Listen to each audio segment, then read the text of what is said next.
ਇਹ ਗੱਲ ਕਲੀਅਰ ਕਰ ਦਈਏ ਆਪਾਂ ਸਾਡੇ ਸਾਰੇ ਪੰਜਾਬ ਦੇ हरियाणा ਦੇ ਹੋਰ ਪਾਸੇ ਜਿਹੜੇ ਸਾਡੇ ਬੰਦੇ ਕਿਸਾਨੀ ਸੰਘਰਸ਼ 'ਚ ਬੈਠੇ ਆ ਉਹਨਾਂ ਨੂੰ ਵੀ ਅਸੀਂ ਕਿਸਾਨੀ ਸੰਘਰਸ਼ ਦੇ ਨਾਲ ਆ, ਕਿਸਾਨੀ ਸੰਘਰਸ਼ ਦੇ ਨਾਲ ਸੀ ਤੇ ਰਹਾਂਗੇ ਵੀ।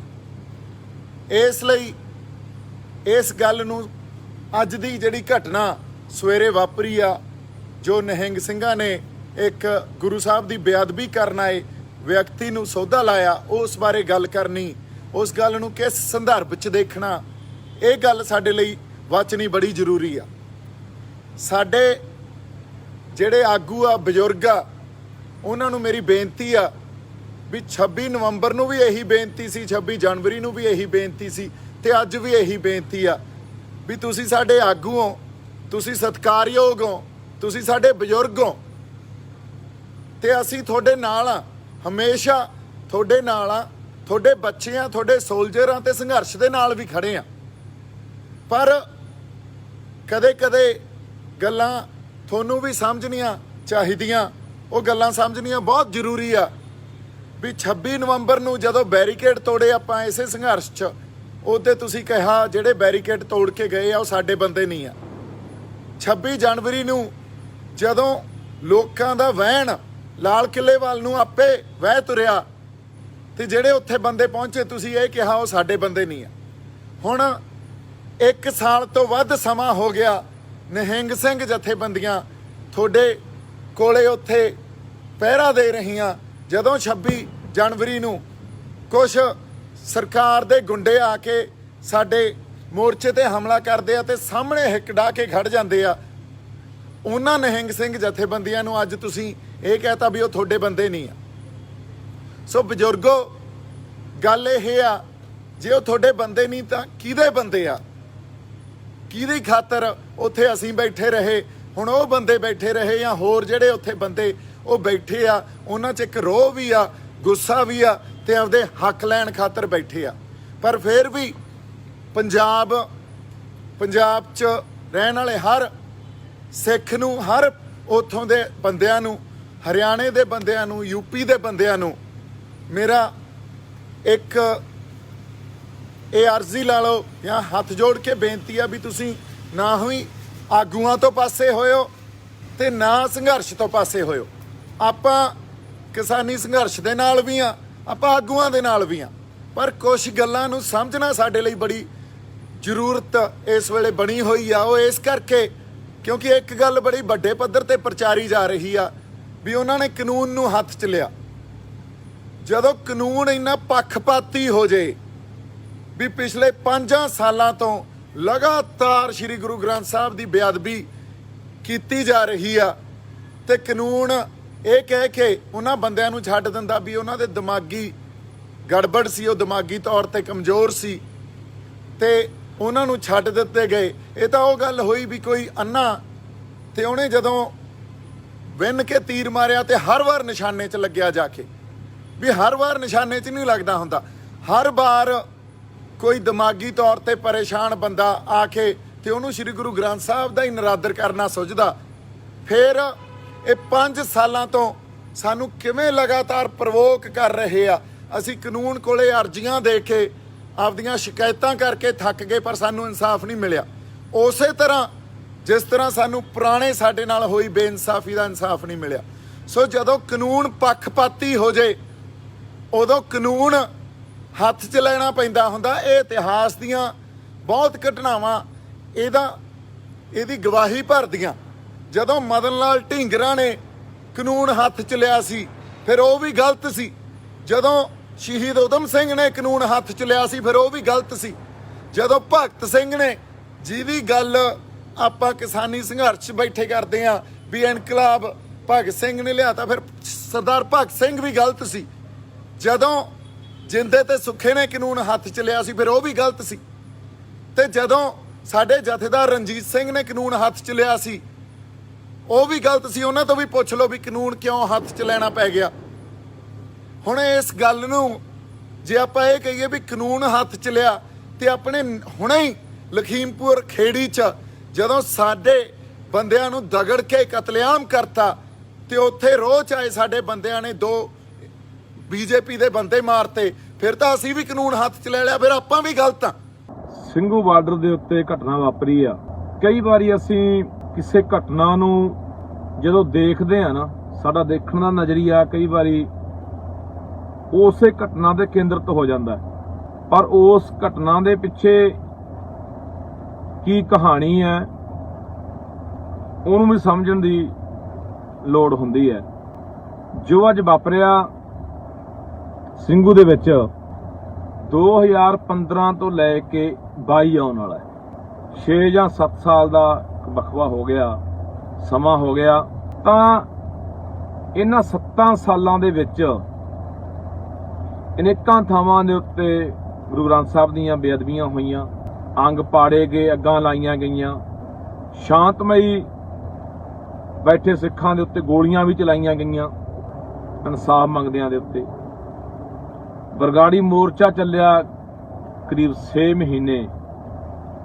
ਲੋਕਾਂ ਨੂੰ ਇੱਕ ਆਸ, ਇੱਕ ਉਮੀਦ ਜੀ ਵੱਜੀ ਕਿ ਸ਼ਾਇਦ ਇਨਸਾਫ ਹੈ ਜਿਹੜਾ ਉਹ ਮਿਲ ਜੇ। ਪਰ 7 ਸਾਲਾਂ ਦੇ ਵਿੱਚ ਬਥੇਰੀਆਂ ਸਿੱਟਾਂ ਬੈਠੀਆਂ, ਜਾਂਚਾਂ ਹੋਈਆਂ, ਕੋਈ ਸਿੱਟ ਦਾ ਕੋਈ ਨਤੀਜਾ ਨਹੀਂ ਆਇਆ, ਕੋਈ ਜਾਂਚ ਦਾ, ਕੋਈ ਪੜਤਾਲ ਦਾ, ਅੱਗੇ ਨਹੀਂ ਗੱਲ ਵਧੀ। ਤਾਂ ਉਹ ਸਾਰਾ ਜਿਹੜਾ 6-7 ਸਾਲਾਂ ਦਾ ਇੱਕ ਸਮਾਂ ਹੈ, ਤਾਂ ਉਸ ਸਮੇਂ ਦਾ ਜੋ ਘਟਨਾਕ੍ਰਮ ਹੋਇਆ, ਥਾਂ ਦੇ ਉੱਤੇ ਬੇਅਦਬੀਆਂ ਹੋਈਆਂ, ਉਹਦੇ ਲਈ ਵੀ ਇੱਕ ਰੋਹ ਹੈ ਸਿੱਖਾਂ ਦੇ ਅੰਦਰ, ਗੁੱਸਾ ਹੈ ਸਟੇਟ ਪ੍ਰਤੀ, ਸਰਕਾਰਾਂ ਪ੍ਰਤੀ, ਪ੍ਰਸ਼ਾਸਨ ਪ੍ਰਤੀ। ਤਾਂ ਜਦੋਂ ਲੋਕਾਂ ਨੂੰ ਜਾਂ ਕਿਸੇ ਕੌਮ ਨੂੰ ਕੋਈ ਸਟੇਟ ਤੋਂ, ਕੋਈ ਸਰਕਾਰਾਂ ਤੋਂ ਕੋਈ ਇਨਸਾਫ ਨਹੀਂ ਮਿਲਦਾ, ਖਬਰ ਇਹੋ ਜਿਹੀਆਂ ਘਟਨਾਵਾਂ ਨੇ ਜਿਹੜੀਆਂ ਸੁਭਾਵਿਕ ਨੇ ਵਾਪਰਨੀਆਂ। ਜੇ ਕਿਤੇ ਸਮਾਂ ਰਹਿੰਦੇ ਜਿਹੜੀਆਂ ਸਮੇਂ ਦੀਆਂ ਸਰਕਾਰਾਂ ਨੇ ਲੋਕਾਂ ਨੂੰ ਇਨਸਾਫ ਦੇਣ ਦੀ ਗੱਲ ਕਰਨ ਜਾਂ ਇਨਸਾਫ ਦਿੱਤਾ ਜਾਵੇ, ਤਾਂ ਸ਼ਾਇਦ ਇਹ ਘਟਨਾਵਾਂ ਨਾ ਵਾਪਰ। ਇਹ ਲੋਕ ਰੋਹ ਦੇ ਵਿੱਚੋਂ, ਲੋਕ ਗੁੱਸੇ ਦੇ ਵਿੱਚੋਂ ਨਿਕਲੀਆਂ ਹੋਈਆਂ ਚੀਜ਼ਾਂ ਨੇ। ਅਗਲੀ ਗੱਲ ਜਿਹੜੀ ਆਪਾਂ ਕਰਨੀ ਆ ਕਿ ਜਿਵੇਂ ਹੁਣ ਸਾਰਾ ਅੱਜ ਦੇ ਮੀਡੀਆ ਦੌਰਾਨ ਸਾਹਮਣੇ ਆਇਆ, ਉਹਦੇ ਪਰਿਵਾਰ ਦੇ ਮੈਂਬਰ ਸਾਹਮਣੇ ਆਏ, ਪਿੰਡ ਵਾਲੇ ਸਾਹਮਣੇ ਆਏ, ਤਾਂ ਕਿਹਾ ਗਿਆ ਕਿ ਨਸ਼ੇੜੀ ਬੰਦਾ ਹੈ, ਇਹਦਾ ਪਰਿਵਾਰ, ਇਹਦੇ ਘਰ ਵਾਲੀ, ਇਹਦੀਆਂ 3 ਕੁੜੀਆਂ ਨੇ ਉਹ ਛੱਡ ਕੇ ਜਾ ਚੁੱਕੀਆਂ ਨੇ, ਇਹਦੇ ਮਾਂ ਪਿਓ ਵੀ ਇਹਦੇ ਹਾਲਾਤਾਂ ਕਰਕੇ ਮਰ ਚੁੱਕੇ ਨੇ ਇਹਦੋਂ ਤੰਗ ਆ ਕੇ। ਤਾਂ ਇੱਥੇ ਸੋਚਣ ਵਾਲੀ ਗੱਲ ਬਣਦੀ ਹੈ ਕਿ ਜਿਵੇਂ ਆਮ ਪਿੰਡਾਂ ਵਾਲੇ ਅੱਜ ਕਹਿ ਰਹੇ ਆ ਕਿ ਜਿਹੜਾ ਬੰਦਾ ਕਦੇ ਅੰਮ੍ਰਿਤਸਰ ਨਹੀਂ ਟੱਪਿਆ, ਉਹ ਬੰਦਾ ਦਿੱਲੀ ਕਿਵੇਂ ਚਲੇ ਗਿਆ। ਦੇਖੋ, ਜਦੋਂ ਕੋਈ ਇਸ ਤਰ੍ਹਾਂ ਦੀ ਘਟਨਾ ਵਾਪਰਦੀ ਆ, ਉਹਦੇ ਪਿੱਛੇ ਕੋਈ ਨਾ ਕੋਈ ਤਾਂ ਕਾਰਨ ਹੁੰਦੇ ਨੇ, ਕੋਈ ਨਾ ਕੋਈ ਸਾਜ਼ਿਸ਼ ਕੰਮ ਕਰ ਰਹੀ ਹੁੰਦੀ ਆ, ਜੋ ਜਾਂਚ ਦਾ ਵਿਸ਼ਾ ਹੈਗਾ। ਕਿਸ ਤਰੀਕੇ ਦੇ ਨਾਲ ਜਿਹੜੀਆਂ ਏਜੰਸੀਆਂ ਨੇ, ਸਰਕਾਰਾਂ ਨੇ, ਪਹਿਲਾਂ ਵੀ ਆਪਾਂ ਬਹੁਤ ਵਾਰੀ ਦੇਖਿਆ ਕਿ ਕਿਵੇਂ ਸਮੇਂ-ਸਮੇਂ ਤੇ ਏਜੰਸੀਆਂ ਨੇ, ਸਰਕਾਰਾਂ ਨੇ ਬੰਦਿਆਂ ਨੂੰ ਤਿਆਰ ਕਰਕੇ, ਬੰਦਿਆਂ ਨੂੰ ਹਾਇਰ ਕਰਕੇ ਇਹੋ ਜਿਹੀਆਂ ਜਿਹੜੀਆਂ ਘਟਨਾਵਾਂ ਨੇ ਉਹਨਾਂ ਨੂੰ ਅੰਜਾਮ ਦਿੱਤਾ। ਇਹ ਜਾਂਚ ਦਾ ਵਿਸ਼ਾ ਹੈ ਕਿ ਉਹਦੇ ਪਿੱਛੇ ਕੀ ਕਾਰਨ ਹੈ। ਕਿ ਇੱਕ ਬੰਦਾ ਇੱਥੋਂ ਜਾਂਦਾ ਹੈ ਦਿੱਲੀ ਤੋਂ, ਉਹਨੂੰ ਲੈ ਕੇ ਜਾਣ ਵਾਲਾ ਕੌਣ ਹੈ? ਜੇ ਪਿੰਡ ਵਾਲੇ ਦੱਸ ਰਹੇ ਕਿ ਬੰਦਾ ਬਾਹਰ ਜੋਗਰਾ ਹੈ ਹੀ ਨਹੀਂ ਸੀ, ਉਹ ਇੰਨੇ ਜੋਗਰਾ ਹੀ ਨਹੀਂ ਸੀ, ਤਾਂ ਉਹਨੂੰ ਉਹ ਕਹਿੰਦਾ ਬਾਈ ਆਵਾਜ਼ ਹੀ ਨਹੀਂ ਆ ਰਹੀ ਯਾਰ, ਉਹ ਬਾਈ ਆਵਾਜ਼ ਆ ਰਹੀ ਹੈ, ਆਵਾਜ਼ ਦੱਸਿਓ ਬਾਈ, ਆਵਾਜ਼ ਆ ਰਹੀ ਹੈ ਬਾਈ, ਆਵਾਜ਼ ਦੱਸਿਓ ਕੋਈ ਯਾਰ, ਆਵਾਜ਼ ਆ ਰਹੀ ਹੈ। ਲਿਖ ਰਿਹਾ ਕੋਈ, ਕਹਿੰਦਾ ਬਾਈ ਆਵਾਜ਼ ਨਹੀਂ ਆਉਂਦੀ। ਉਦੋਂ ਤਾਂ ਜਿਹੜੇ ਆਪਣੇ ਟਕੈਤ ਸਾਹਿਬ ਆ, ਉਹ ਇਹ ਕਹਿ ਰਿਹਾ ਇਹਦਾ ਐਕਸ਼ਨ ਦਾ ਰਿਐਕਸ਼ਨ ਸੀ, ਪਰ ਇੱਥੇ ਐਕਸ਼ਨ ਦਾ ਰਿਐਕਸ਼ਨ ਨਹੀਂ ਤੁਹਾਨੂੰ ਦੱਸਿਆ। ਪਿਛਲੇ 5 ਸਾਲਾਂ ਦਾ ਜਿਹੜਾ ਇਹ ਐਕਸ਼ਨ ਕਰ ਰਹੇ ਆ, ਉਹ ਐਕਸ਼ਨ ਦਾ ਰਿਐਕਸ਼ਨ ਨਹੀਂ ਦਿਖਿਆ। ਸੋ ਬਜ਼ੁਰਗੋ, ਮੇਰੀ ਤੁਹਾਨੂੰ ਹੱਥ ਜੋੜ ਕੇ ਬੇਨਤੀ ਆ ਵੀ ਤੁਹਾਨੂੰ ਯੋਗਿੰਦਰ ਯਾਦਵ ਵਰਗੇ ਬੰਦੇ ਮੈਨੀਪੂਲੇਟ ਕਰ ਦਿੰਦੇ ਆ, ਤੁਸੀਂ ਉਹਨਾਂ ਦੇ ਪਿੱਛੇ ਲੱਗ ਜਾਂਦੇ ਹੋ ਤੇ ਤੁਸੀਂ ਪੰਥ ਤੇ ਪਰਾਏ ਹੋ ਕੇ ਖੜ ਜਾਂਦੇ ਹੋ ਜਾਂ ਪੰਜਾਬ ਤੋਂ ਪਰਾਏ ਹੋ ਕੇ ਖੜ ਜਾਂਦੇ ਹੋ। ਤੁਹਾਨੂੰ ਪੰਜਾਬ ਦੀ ਧਰਤੀ ਨੇ ਮਾਫ ਨਹੀਂ ਕਰਨਾ। ਅਸੀਂ ਤਾਂ ਤੁਹਾਡੇ ਨਾਲ ਖੜੇ ਆ, ਅਸੀਂ ਸੰਘਰਸ਼ ਤੁਹਾਡੇ ਨਾਲ ਹਿੱਕ ਢਾਹ ਕੇ ਖੜੇ ਆ, ਅੱਜ ਵੀ ਨਾਲ ਆ, ਪਹਿਲਾਂ ਵੀ ਨਾਲ ਸੀ ਤੇ ਅੱਗੇ ਵੀ ਰਹਾਂਗੇ। ਤੁਸੀਂ ਸਾਡੀ ਪੈਰਵਾਈ ਕਰੋ ਨਾ ਕਰੋ, ਇਹ ਪ੍ਰੋਵੋਕੇਸ਼ਨ ਸੀ। ਪ੍ਰੋਵੋਕੇਸ਼ਨ ਦੇ ਬਾਅਦ ਹੀ ਇਹ ਵਰਤਾਰਾ ਵਾਪਰਿਆ। ਇਹ ਕੋਈ ਇੱਕ ਆਈਸੋਲੇਸ਼ਨ ਚ ਜਾਂ ਇਹਨੂੰ ਕੱਲੀ ਘਟਨਾ ਨੂੰ ਨਾ ਦੇਖੋ, ਇਹਦੇ ਪਿੱਛੇ 5 ਸਾਲ ਦਾ ਬੇਅਦਬੀ ਦਾ ਇਤਿਹਾਸ ਪਿਆ। ਸੋ ਇਸ ਕਰਕੇ ਜਿਹੜੇ ਬੰਦੇ ਇਹ ਕਹਿੰਦੇ ਆ ਵੀ ਕਾਨੂੰਨ ਹੱਥ 'ਚ ਲੈ ਲਿਆ, ਇਹ ਬੰਦਿਆਂ ਨੂੰ ਇੱਕ ਸਵਾਲ ਆ ਮੇਰਾ ਵੀ ਜਦੋਂ ਕੋਈ ਇਤਿਹਾਸ 'ਚ ਜਦੋਂ ਕੌਮ ਨੇ, ਸਾਡੇ ਸੰਘਰਸ਼ੀ ਬੰਦਿਆਂ ਨੇ ਇਨਸਾਫ ਲਿਆ, ਉਹਦੇ ਕਾਨੂੰਨ ਹੱਥ 'ਚ ਨਹੀਂ ਲਿਆ ਗਿਆ। ਅੱਜ ਹੀ ਤੁਹਾਨੂੰ ਦਿਖਦਾ ਵੀ ਕਾਨੂੰਨ ਹੱਥ 'ਚ ਲੈ ਲਿਆ।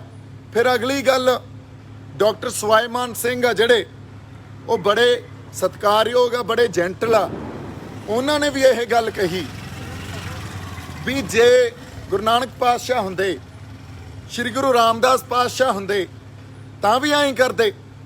ਤੁਸੀਂ ਗੁਰੂਆਂ ਨੂੰ ਨਖੇੜ ਕੇ ਨਾ ਦੇਖੋ। ਮੈਂ ਡਾਕਟਰ ਸਾਹਿਬ ਤੁਹਾਨੂੰ ਬੇਨਤੀ ਕਰਦਾ, ਤੁਸੀਂ ਇਸ ਗੱਲ ਤੇ ਤੁਹਾਨੂੰ ਸਮਝ ਨਹੀਂ ਤੇ ਤੁਸੀਂ ਚੰਗੇ ਬੰਦੇ ਹੋ, ਤੁਸੀਂ ਨਾ ਬੋਲੋ, ਕਿਉਂਕਿ ਉਸ ਵੇਲੇ ਗੁਰੂ ਸਾਹਿਬ ਗੁਰੂ ਨਾਨਕ ਪਾਤਸ਼ਾਹ ਤੋਂ ਲੈ ਕੇ 10ਵੇਂ ਪਾਤਸ਼ਾਹ ਤੇ ਫਿਰ ਸ਼੍ਰੀ ਗੁਰੂ ਗ੍ਰੰਥ ਸਾਹਿਬ ਤੱਕ ਇਹ ਤਾਂ ਇੱਕ ਜੋਤ ਆ, ਇੱਕ ਜੋਤ ਪ੍ਰਗਟ ਹੋਈ। ਇਹਨਾਂ ਨੂੰ ਨਖੇੜ ਕੇ ਨਹੀਂ ਦੇਖਿਆ ਜਾ ਸਕਦਾ ਸੀ। ਜੋ ਗੁਰੂ ਨਾਨਕ ਸਾਹਿਬ ਵੇਲੇ ਗੁਰੂ ਨਾਨਕ ਸਾਹਿਬ ਨੂੰ ਜ਼ਰੂਰਤ ਸੀ ਜਾਂ ਉਸ ਵੇਲੇ ਉਹ ਇਲਹਾਮ ਸੀ ਉਹਨਾਂ ਨੂੰ, ਉਦੋਂ ਉਹਨਾਂ ਨੇ ਉਹ ਕੀਤਾ। ਜੋ 10ਵੇਂ ਪਾਤਸ਼ਾਹ ਵੇਲੇ ਇੱਕ ਜ਼ਰੂਰਤ ਸੀ ਸਮਾਜ ਦੀ, ਉਦੋਂ ਉਹਨਾਂ ਨੇ ਉਹ ਕੀਤਾ। ਸੋ ਇਸ ਕਰਕੇ ਉਹ ਇੱਕ ਇਲਹਾਮ, ਇੱਕ ਰੱਬੀ ਜਿਹੜੀ ਗੱਲ ਆ, ਉਹਨੂੰ ਸਾਡੇ ਲਈ ਸਮਝਣਾ, ਇਸ ਤਰ੍ਹਾਂ ਨਖੇੜ ਕੇ ਦੇਖਣਾ ਬਹੁਤ ਔਖਾ। ਫਿਰ ਤਾਂ ਜਦੋਂ ਭਾਈ ਬਿਧੀ ਚੰਦ ਨੇ 5ਵੇਂ ਪਾਤਸ਼ਾਹ ਵੇਲੇ, ਉਹਨਾਂ ਨੇ ਤਾਂ ਬਹੁਤ ਸ਼ਾਂਤਮਈ ਸ਼ਹਾਦਤ ਦਿੱਤੀ ਆ। ਕਿਸੇ ਨੇ ਜਦੋਂ ਗੁਰੂ ਸਾਹਿਬ ਦੇ ਬਾਰੇ ਮੰਦਾ ਬੋਲਿਆ ਤੇ ਭਾਈ ਬਿਧੀ ਚੰਦ ਨੇ ਟੋਟੇ ਕਰਕੇ ਉਹਦੇ ਨਹਿਰ 'ਚ ਸਿੱਟਤਾ ਸੀ। ਫਿਰ ਤਾਂ ਉਹ ਵੀ ਕਾਨੂੰਨ ਹੱਥ 'ਚ ਲੈਣ ਵਾਲੀ ਗੱਲ ਸੀ। ਇਸ ਲਈ ਜਦੋਂ ਅਸੀਂ ਗੁਰੂਆਂ ਨੂੰ ਨਖੇੜ ਕੇ ਦੇਖਦੇ ਆ ਤੇ ਫਿਰ ਇੱਕ ਜੋਤ ਦੀ ਸਾਨੂੰ ਸਮਝ ਨਹੀਂ ਆਉਂਦੀ ਤੇ ਅਸੀਂ ਇੱਕ ਬਿਰਤਾਂਤ ਪੈਦਾ ਕਰ ਦਿੰਦੇ ਆ ਵੀ ਗੁਰੂ ਨਾਨਕ ਸਾਹਿਬ ਐਂ ਨਹੀਂ ਕਰ ਸਕਦੇ ਸੀ, ਪਰ ਹੋ ਸਕਦਾ 10ਵੇਂ ਪਾਤਸ਼ਾਹ ਐਂ ਕਰਦੇ। ਇਹ ਬਹੁਤ ਗਲਤ ਗੱਲ ਆ। ਅਗਲੀ ਗੱਲ, ਜਿਹੜੇ ਕੁਝ ਬੰਦੇ ਇਹ ਗੱਲ ਕਹਿ ਰਹੇ ਆ ਵੀ ਇਹ ਤਾਂ ਨਿਹੰਗ ਸਿੰਘ ਜਥੇਬੰਦੀਆਂ ਦੇ ਨਾਲ ਹੀ ਰਹਿੰਦਾ ਸੀ ਤੇ ਉਹਨਾਂ ਦੇ ਆਪਸ 'ਚ ਕੋਈ ਰੌਲਾ ਸੀ, ਉਹਨਾਂ ਨੇ ਇਹਨੂੰ ਮਾਰ ਕੇ ਤੇ ਬੇਅਦਬੀ ਦਾ ਬਹਾਨਾ ਕਰਤਾ। ਵੀ ਪਿਛਲੇ 5 ਸਾਲਾਂ 'ਚ ਤਾਂ ਅੱਜ ਤੱਕ ਇਹੋ ਜਿਹਾ ਬਹਾਨਾ ਅਸੀਂ ਕੀਤਾ ਨਹੀਂ ਕਦੇ। ਤੁਸੀਂ ਖਾਲਸਾ ਪੰਥ ਦਾ ਇਨਸਾਫ ਕੀਤਾ, ਇਸ ਤਰ੍ਹਾਂ ਨਾ ਮੰਨੋ। ਖਾਲਸਾ ਪੰਥ ਲਈ ਗੁਰੂ ਦੀ ਕੀ ਜਗ੍ਹਾ, ਇਹਨੂੰ ਸਮਝੋ। ਜੇ ਤੁਹਾਨੂੰ ਹਜੇ ਤੱਕ ਇਹਨਾਂ ਫਲਸਫਿਆਂ ਦੀ ਸਮਝ ਹੀ ਨਹੀਂ ਆ, ਫਿਰ ਤੁਹਾਨੂੰ ਬੋਲਣ ਦਾ ਕੋਈ ਹੱਕ ਨਹੀਂ ਇਸ ਗੱਲ ਤੇ। ਜੇ ਬੰਦੇ ਨੂੰ ਮਾਰਨਾ ਹੀ ਸੀ ਤਾਂ ਹੋਰ ਬਹੁਤ 100 ਤਰੀਕੇ ਹੁੰਦੇ ਆ ਵੀ ਸਰਕਾਰ ਦਾ ਭੇਜਿਆ ਸੀ ਤੇ ਅਸੀਂ ਕਰਤਾ, ਲਾਤਾ ਸੌਦਾ। ਗੁਰੂ ਦੇ ਉੱਤੇ ਕੋਈ ਸਵਾਲ ਕਰਦਾ ਤੇ ਗੁਰੂ ਦੇ ਉੱਤੇ ਖਾਲਸਾ ਪੰਥ ਦੀ ਸ਼ਰਧਾ ਕੀ ਆ, ਗੁਰੂ ਲਈ ਉਹ ਕੀ ਕਰ ਸਕਦੇ ਆ, ਇਸ ਗੱਲ ਨੂੰ ਸਮਝੋ। ਤੁਹਾਡੇ ਲਈ ਆਰਥਿਕ ਮਸਲੇ ਵੱਡੇ ਹੋਣੇ ਆ, ਉਹਨਾਂ ਲਈ ਧਰਮ ਤੇ ਧਰਮ ਦੀ ਹੋਂਦ ਬਹੁਤ ਵੱਡੀ ਆ। ਸੋ ਇਸ ਕਰਕੇ ਬੰਦਿਆਂ ਨੂੰ ਸਮਝੋ, ਕੌਮਾਂ ਦੇ ਫਲਸਫਿਆਂ ਨੂੰ ਸਮਝੋ ਤੇ ਉਸ ਆਧਾਰ ਤੇ ਅਸੀਂ ਕੋਈ ਅੱਗੇ ਆਪਦੀ ਗੱਲ ਲੈ ਕੇ ਜਾਈਏ, ਕੋਈ ਬਿਰਤਾਂਤ ਸਿਰਜੀਏ। ਇਸ ਲਈ ਮੇਰਾ ਸਵਾਲ ਉਹੀ ਆ ਵੀ ਫੇਰ ਤਾਂ ਸਾਡੇ ਆਜ਼ਾਦੀ ਦੇ ਸੰਘਰਸ਼ 'ਚ ਜਿੰਨੇ ਬੰਦਿਆਂ ਨੇ ਸੰਘਰਸ਼ ਕੀਤਾ, ਉਹਨਾਂ ਨੇ ਸੰਘਰਸ਼ ਜਿਹੜਾ ਕੀਤਾ ਉਹ ਕਾਨੂੰਨ ਹੱਥ 'ਚ ਹੀ ਲਏ ਸੀ। ਉਦੋਂ ਅੰਗਰੇਜ਼ਾਂ ਦੇ ਖਿਲਾਫ ਅਸੀਂ ਕਾਨੂੰਨ ਹੱਥ 'ਚ ਹੀ ਲੈਂਦੇ ਰਹੇ ਹਾਂ।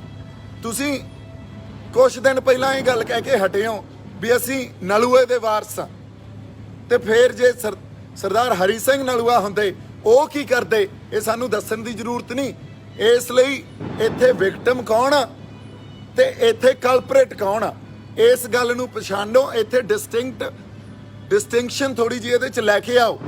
ਤੁਸੀਂ ਹਮੇਸ਼ਾ ਮੈਨੀਪੂਲੇਟ ਤੁਹਾਨੂੰ ਕਰ ਦਿੱਤਾ ਜਾਂਦਾ ਸਾਡੇ ਬਜ਼ੁਰਗਾਂ ਨੂੰ, ਤੇ ਉਹ ਵਿਕਟਮ ਦੇ ਸਰਕਾਰੀ ਧਿਰ ਦੇ ਹੱਕ 'ਚ ਭੁਗਤ ਜਾਂਦੇ ਆ ਤੇ ਕਲਪਰੇਟ ਨੂੰ ਗੁਨਾਹਗਾਰ ਦੱਸਣ ਲੱਗ ਜਾਂਦੇ ਆ। ਉਹ ਜਿਹੜਾ ਵਿਕਟਮ ਆ ਉਹਨੂੰ ਗੁਨਾਹਗਾਰ ਦੱਸਣ ਲੱਗ ਜਾਂਦੇ ਆ। ਸੋ ਇਸ ਕਰਕੇ ਤੁਸੀਂ ਕਲਪਰੇਟ ਕੌਣ ਆ ਇਹਨੂੰ ਦੇਖੋ। ਸਰਕਾਰੀ ਧਿਰ ਇੱਥੇ ਕਲਪਰੇਟ ਆ, ਅਸੀਂ ਵਿਕਟਮ ਆ। ਤੇ ਜਦੋਂ ਪੱਖਪਾਤੀ ਕਾਨੂੰਨ ਐਸ ਚਰਮ ਸੀਮਾ ਤੱਕ ਚਲਾ ਜਾਵੇ ਵੀ ਅੱਜ ਤੱਕ ਇੱਕ ਵੀ ਇਨਸਾਫ ਨਾ ਮਿਲਿਆ, ਫਿਰ ਖਾਲਸਾ ਪੰਥ ਨੇ ਆਪਦਾ ਕਰਤਾ ਇਨਸਾਫ। ਅਸੀਂ ਉਸ ਜਿਹੜੇ ਨਿਹੰਗ ਸਿੰਘ ਜਥੇਬੰਦੀਆਂ ਦੇ ਨਾਲ ਖੜ ਕੇ ਉਹਨਾਂ ਨੂੰ ਇਨਸਾਫ ਵੀ ਦਿਵਾਵਾਂਗੇ, ਉਹਨਾਂ ਖਾਤਰ ਕਾਨੂੰਨ ਦੀ ਲੜਾਈ ਵੀ ਲੜਾਂਗੇ। ਤੇ ਜੋ ਕੋਈ ਖਰਚਾ ਪਾਣੀ ਦੀ ਜ਼ਰੂਰਤ ਹੋਈ, ਕਾਨੂੰਨੀ ਸਹਾਇਤਾ ਦੀ ਜ਼ਰੂਰਤ ਹੋਈ, ਉਹ ਵੀ ਕਰਾਂਗੇ। ਤੇ ਨਾਲ ਅਸੀਂ ਕਿਸਾਨ ਆਗੂਆਂ ਨੂੰ ਵੀ ਬੇਨਤੀ ਕਰਦੇ ਆ, ਤੁਹਾਡੇ ਨਾਲ ਆ। ਸਾਡੀ ਬੇਨਤੀ ਲੋਕਾਂ ਨੂੰ ਵੀ ਆ ਵੀ ਇਹਨਾਂ ਦੀ ਮਜਬੂਰੀ ਆ, ਇਹ ਸਮਝੋ। ਇਹ ਜੋ ਸਟੈਂਡ ਅੱਜ ਅਸੀਂ ਐਕਸਪੈਕਟ ਕਰਦੇ ਆ ਉਹ ਨਹੀਂ ਲੈ ਸਕਦੇ। ਇਹਨਾਂ ਦੇ ਉੱਤੇ ਵੀ ਬਹੁਤ ਵੱਡਾ ਪ੍ਰੈਸ਼ਰ ਆ, ਇਹਨੂੰ ਸਮਝ ਕੇ ਇਹ ਜਿਵੇਂ ਵੀ ਆ, ਇਹਨਾਂ ਕੋਲੇ ਇੰਨੀ ਕੀ ਸਮਰੱਥਾ। ਉੱਥੇ ਲੈ ਕੇ ਜਾਣ ਵਾਲਾ ਕੌਣ ਹੈ, ਫਿਰ ਅੱਗੇ ਉਹਨੂੰ ਤਿਆਰ ਕਰਨ ਵਾਲਾ ਕੌਣ ਹੈ? ਦੇਖੋ, ਜੇ ਆਪਾਂ ਸਮਝਾਂਗੇ, ਸੋਚਾਂਗੇ ਕਿ ਕੋਈ ਸਰਕਾਰ ਜਾਂਚ ਕਰੂਗੀ, ਕੋਈ ਪੁਲਿਸ ਜਾਂਚ ਕਰੂਗੀ, ਉਹਨਾਂ ਨੇ ਤਾਂ ਆਪਣੇ ਹਿਸਾਬ ਨਾਲ ਕਰਨੀ ਹੈ। ਉਹਨਾਂ ਦਾ ਇਲਜ਼ਾਮ ਹੈ ਜਿਹੜਾ ਸਾਰਾ ਆਪਣੇ ਲੋਕਾਂ ਦੀ ਮੜਦਾ ਹੁੰਦਾ, ਉਹ ਪਹਿਲਾਂ ਹੀ ਮੜਦੇ ਆਏ ਨੇ। ਪਰ ਮੈਂ ਇਹ ਗੱਲ ਜ਼ਰੂਰ ਕਹੂੰਗਾ, ਜਿਹੜੇ ਉੱਥੇ ਮੌਕੇ ਤੇ ਮੌਜੂਦ ਲੋਕ ਸੀ, ਜਿਨ੍ਹਾਂ ਵੀ ਲੋਕਾਂ ਨੇ ਉੱਥੇ ਮੌਕੇ ਦੇ ਉੱਤੇ ਘਟਨਾ ਦੇਖੀ ਹੈ, ਜਾਂ ਜਿਹੜਿਆਂ ਬੰਦਿਆਂ ਨੂੰ ਉੱਥੇ ਮਿਲਿਆ, ਪਹਿਲਾਂ ਹੀ ਮਿਲਦਾ ਰਿਹਾ ਹੋਊ, ਕਿਹਦੇ ਨਾਲ ਗਿਆ, ਕਿਸੇ ਦੇ ਤਾਂ ਤੰਬੂ 'ਚ ਰਹਿੰਦਾ ਹੋਊਗਾ, ਕਿਸੇ ਦੇ ਕੋਈ ਉੱਥੇ ਟਰਾਲੀ 'ਚ ਰਹਿੰਦਾ ਹੋਊਗਾ, ਉਹ ਬੰਦੇ ਦੱਸ ਸਕਦੇ ਨੇ ਇਹਨੂੰ ਕੌਣ ਲੈ ਕੇ ਗਿਆ, ਕਿਹਦੇ ਨਾਲ ਗਿਆ, ਕਿਹਦੇ ਨਾਲ ਦੀ ਗੱਲਬਾਤ ਹੋਈ ਹੈ। ਤਾਂ ਇਹ ਸਾਰੀਆਂ ਗੱਲਾਂ ਸਾਡੇ ਲੋਕਾਂ ਨੂੰ, ਉੱਥੇ ਬੈਠਿਆਂ ਨੂੰ, ਜਾਂ ਜਿਹੜੇ ਸਾਡੇ ਕਿਸਾਨ ਆਗੂ ਆ ਉਹਨਾਂ ਨੂੰ ਇਹ ਜਾਂਚ ਕਰਨੀ ਚਾਹੀਦੀ, ਤਹਿ ਤੱਕ ਜਾਣਾ ਚਾਹੀਦਾ ਕਿ ਮਸਲਾ ਜਿਹੜਾ ਇਹ ਵਾਪਰਿਆ ਕਿਉਂ।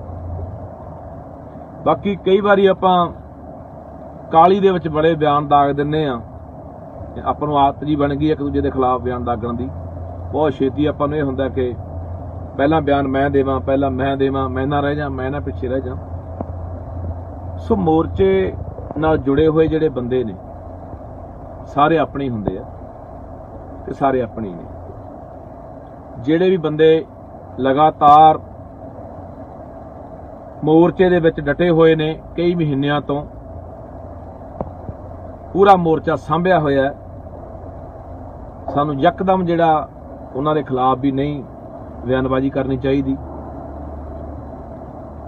ਇਹ ਸੋਚ ਸਮਝ ਕੇ ਬੜੀ ਚਿੰਤਾ ਵਾਲੀ ਗੱਲ ਹੈ, ਗੌਰ ਕਰਨ ਵਾਲੀ ਗੱਲ ਹੈ। ਬੜੀ ਮੈਨੂੰ ਲੱਗਦਾ ਕਿ ਹੁਣ ਸਾਡੇ ਲੋਕਾਂ ਨੂੰ ਬੜੇ ਚੁਕੰਨੇ ਹੋਣ ਦੀ ਲੋੜ ਹੈ, ਕਿਉਂਕਿ ਮੈਂ 4 ਦਿਨ ਪਹਿਲਾਂ ਮੈਨੂੰ ਕਿਸੇ ਦਾ ਫੋਨ ਆਇਆ ਮੁੰਡੇ ਦਾ, ਕਹਿੰਦਾ ਬਾਈ ਇਹਨਾਂ ਨੇ, ਸਰਕਾਰ ਨੇ ਮੇਰਠ ਦੇ ਵਿੱਚ ਕੋਈ 400-500 ਬੰਦਾ ਤਿਆਰ ਕੀਤਾ ਹੈ, ਜਿਨ੍ਹਾਂ ਨੂੰ ਇਹ 100-100 200 ਬੰਦਾ ਸਿੰਘੂ, ਟਿਕਰੀ, ਗਾਜੀਪੁਰ ਤਿੰਨਾਂ ਹੱਦਾਂ ਦੇ ਵਿੱਚ, ਇਹ ਆਪਣੇ ਤਿੰਨਾਂ ਹੱਦਾਂ ਦੇ ਉੱਤੇ, ਤਿੰਨਾਂ ਮੋਰਚਿਆਂ ਦੇ ਤਿੰਨਾਂ ਪਾਸਿਆਂ ਦੇ ਉੱਤੇ ਆਪਣੇ ਬੰਦੇ ਇਹ ਬਾੜਨਗੇ, ਗੜਬੜ ਕਰਾ ਸਕਦੇ ਆ। ਵੈਸੇ ਇਹ ਤੋਂ ਘਬਰਾਉਣ ਦੀ ਵੀ ਸਾਨੂੰ ਬਹੁਤਾ ਲੋੜ ਨਹੀਂ, ਕੋਈ ਗੱਲ ਨਹੀਂ ਨਾ। ਬਥੇਰੀਆਂ ਪਹਿਲਾਂ ਵੀ ਚਾਲਾਂ ਚੱਲੀਆਂ ਸੀ, ਬਥੇਰੇ ਪਹਿਲਾਂ ਵੀ ਹੱਥਕੰਡੇ ਇਹਨਾਂ ਨੇ ਅਪਣਾਏ ਆ, ਮੋਰਚੇ ਨੂੰ ਇਹਨਾਂ ਨੇ ਖਤਮ ਕਰਨ ਲਈ, ਖਦੇੜਨ ਲਈ। ਤਾਂ ਪਰ ਚੁਕੰਨੇ ਰਹਿਣ ਦੀ ਲੋੜ ਹੈ, ਕਿਉਂਕਿ ਹੋ ਸਕਦਾ ਕਿ ਇਹ ਜਿਹੜੀ ਘਟਨਾ ਹੈ ਇਹਦੇ ਵਿੱਚੋਂ ਨਿਕਲ ਕੇ ਆਈ ਹੋਵੇ। ਇਸ ਤਰ੍ਹਾਂ ਦਾ ਹੋਰ ਵੀ ਆਉਣ ਵਾਲੇ ਦਿਨਾਂ ਦੇ ਵਿੱਚੋਂ ਗੜਬੜ ਕੋਈ ਕਰ ਸਕਦੇ ਆ।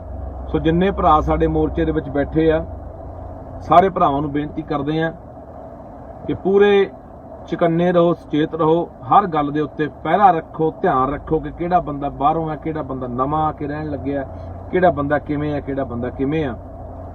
ਕਿਉਂਕਿ ਮੋਰਚਾ ਸਾਡੇ ਲਈ, ਅਸੀਂ ਵਾਰ-ਵਾਰ ਇੱਕੋ ਗੱਲ ਕਹਿੰਦੇ ਆ ਕਿ ਮੋਰਚਾ ਸਾਡੇ ਲਈ ਜਿੱਤਣਾ ਬੜਾ ਜ਼ਰੂਰੀ ਹੈ। ਇਹ ਮੋਰਚੇ ਦੀ ਜਿੱਤ ਸਾਡੀਆਂ ਆਉਣ ਵਾਲੀਆਂ ਨਸਲਾਂ ਦੀ ਹੋਂਦ ਨੂੰ ਤੈਅ ਕਰਨਾ, ਇਸ ਮੋਰਚੇ ਦੀ ਜਿੱਤ ਨੇ। ਛੋਟੀ ਮੋਟੀ ਗੱਲ ਨਹੀਂ ਹੈ। ਤੇ ਜਦੋਂ ਵੱਡੇ ਸੰਘਰਸ਼ ਚੱਲਦੇ ਨੇ, ਵੱਡੇ ਸੰਘਰਸ਼ਾਂ ਦੇ ਵਿੱਚ ਇਹ ਘਟਨਾਵਾਂ ਵੀ ਵਾਪਰਦੀਆਂ ਰਹਿੰਦੀਆਂ ਨੇ। ਉਹਨਾਂ ਘਟਨਾਵਾਂ ਨੂੰ ਕਿਵੇਂ ਦੇਖਣਾ ਹੈ, ਉਹਨਾਂ ਘਟਨਾਵਾਂ ਨੂੰ ਕਿਵੇਂ ਆਪਾਂ ਕੰਟਰੋਲ ਕਰਨਾ ਹੈ, ਕਾਬੂ ਕਰਨਾ ਹੈ, ਕਿਵੇਂ ਅਗਵਾਈ ਕਰਨੀ ਹੈ ਇਹੋ ਜਿਹੀਆਂ ਘਟਨਾਵਾਂ ਦੇ ਵਿੱਚ, ਤਾਂ ਇੱਥੇ ਬੜੇ ਸਬਰ ਦੀ, ਬੜੇ ਸੰਜਮ ਦੀ, ਏਕੇ ਦੀ ਤੇ ਦਿਮਾਗ ਨਾਲ ਚੱਲਣ ਦੀ ਲੋੜ ਹੁੰਦੀ ਹੈ। ਕਿਉਂਕਿ ਸਾਰੀਆਂ ਜਿਹੜੀਆਂ ਤਾਕਤਾਂ ਨੇ ਬੀਜੇਪੀ ਨੇ ਪੂਰੀ ਤਾਕਤ ਝੋਕ ਰੱਖੀ ਹੈ ਵੀ ਕਿਸੇ ਵੀ ਤਰੀਕੇ ਨਾਲ ਸਰਕਾਰ ਨੇ, ਮੋਦੀ ਸਰਕਾਰ ਨੇ ਤਾਕਤਾਂ ਪੂਰੀਆਂ ਲਾ ਰੱਖੀਆਂ ਨੇ, ਏਜੰਸੀਆਂ ਦਾ ਪੂਰਾ ਜ਼ੋਰ ਲੱਗਿਆ ਹੋਇਆ ਹੈ ਕਿ ਕਿਵੇਂ ਨਾ ਕਿਵੇਂ ਕਰਕੇ ਇਸ ਮੋਰਚੇ ਨੂੰ ਜਿਹੜਾ ਉਹ ਖਦੇੜਿਆ ਜਾਵੇ, ਬਦਨਾਮ ਕੀਤਾ ਜਾਵੇ, ਇਹਨਾਂ ਲੋਕਾਂ ਨੂੰ ਆਪਸ ਵਿੱਚ ਲੜਾਇਆ ਜਾਵੇ, ਦਫਾੜ ਕੀਤਾ ਜਾਵੇ। ਸੋ ਆਪਾਂ ਕੋਈ ਵੀ ਚਾਲ ਹੈ ਜਿਹੜੀ ਇਹਨਾਂ ਦੀ ਕਾਮਯਾਬ ਨਹੀਂ ਹੋਣ ਦੇਣੀ। ਆਪਾਂ ਵਾਰ-ਵਾਰ ਇੱਕੋ ਗੱਲ ਕਰਦੇ ਹਾਂ, ਜੇ ਅਸੀਂ ਮੋਰਚਾ ਨੁਕਸਾਨ ਖਾ ਜਾਂਦੇ ਹਾਂ ਖੁਦਾ ਨਾ ਖਾਸਤਾ, ਤਾਂ ਬਹੁਤ ਵੱਡਾ ਜਿਹੜਾ ਖਮਿਆਜਾ ਹੈ ਆਉਣ ਵਾਲੇ ਸਮੇਂ ਦੇ ਵਿੱਚ ਸਾਡੀਆਂ ਨਸਲਾਂ ਨੂੰ, ਆਉਣ ਵਾਲੀਆਂ ਨੂੰ ਤੇ ਸਾਨੂੰ ਇਹ ਭੁਗਤਣਾ ਪੈਣਾ। ਸੋ ਭਰਾਵੋ, ਇਹ ਬੇਨਤੀ ਕਰਦੇ ਹਾਂ, ਅਖੀਰ ਤੇ ਬੇਨਤੀ ਆ ਕਿ ਵੱਧ ਤੋਂ ਵੱਧ ਜਿਹੜੇ ਸਾਡੇ ਭਰਾ ਨੇ ਉਹ ਵੱਡੀ ਗਿਣਤੀ ਦੇ ਵਿੱਚ ਮੋਰਚੇ ਨਾਲ ਵੀ ਜਾ ਕੇ ਜੁੜੋ। ਉੱਥੇ ਬਾਰੀਆਂ ਬੰਨ੍ਹ ਕੇ ਹਰ ਪਿੰਡ ਦੇ ਵਿੱਚ 10-10 ਬੰਦੇ ਪਹੁੰਚੋ। ਸਾਡਾ ਹੁਣ ਫਰਜ਼ ਬਣਦਾ ਹੈ, ਕਿਉਂਕਿ ਜਿੰਨੀ ਸਾਡੀ ਉੱਥੇ ਗਿਣਤੀ ਜ਼ਿਆਦਾ ਹੋਊਗੀ ਉਨੇ ਸਰਕਾਰ ਨੂੰ ਹੱਥ ਪਾਉਣਾ ਔਖਾ ਹੋਊਗਾ। ਇਹੋ ਜਿਹੀਆਂ ਜਿਹੜੀਆਂ ਚਾਲਾਂ ਉਹ ਚੱਲ ਰਹੇ ਨੇ, ਘਟਨਾਵਾਂ ਜਿਹੜੀਆਂ ਉਹ ਵਾਪਰ ਰਹੀਆਂ ਨੇ, ਇਹਨਾਂ ਨੂੰ ਵੀ ਨੱਥ ਪਊਗੀ ਜਿੰਨਾ ਸਾਡਾ ਉੱਥੇ ਇਕੱਠ ਜ਼ਿਆਦਾ ਹੋਊਗਾ।